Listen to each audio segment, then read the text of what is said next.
as does King Hassan himself, Morocco's constitutional monarch.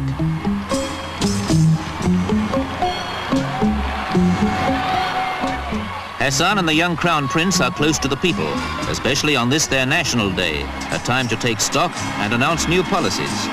The weighty business of making a nation's living is a heavy burden for a modern monarch. Others make their way along more traditional paths. Taking a nation from the Middle Ages into the 20th century is a question of knowing what best to preserve.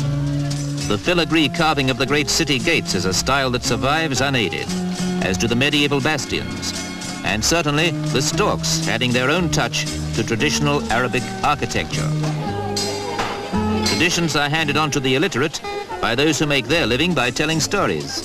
Myths, legends and heroic tales are passed down, with interruptions for the equally ceremonial taking of mint tea.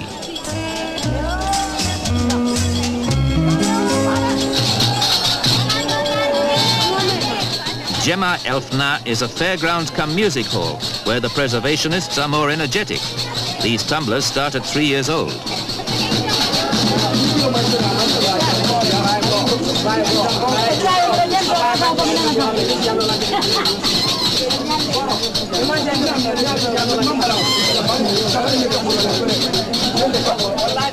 They call Marrakesh the Pearl of the South, Morocco's gateway to the mountains and to the Sahara. If you want to collect a caravan and trek across the desert, this is where you start, the Thursday morning camel market.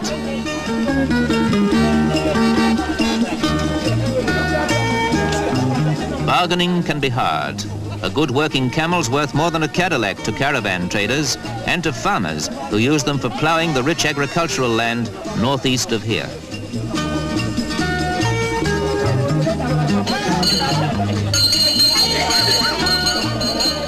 Most Muslims don't drink alcohol, but wherever men meet and get thirsty with all that money talk, the water sellers are there too, with their goatskin bags. Hard bargaining for camel connoisseurs is a backcloth for those making another kind of living. And of course it's a must on every tourist's itinerary.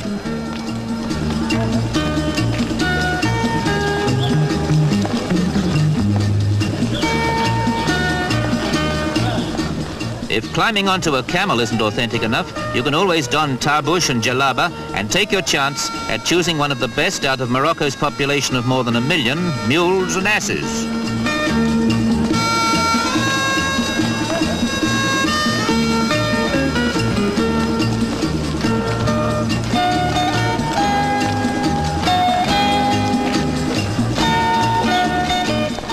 For those who can't afford a camel, a burro is the only means of transport, the all-purpose beast of burden that brings produce from the country to the bazaars of Marrakesh, Fez and the other imperial cities.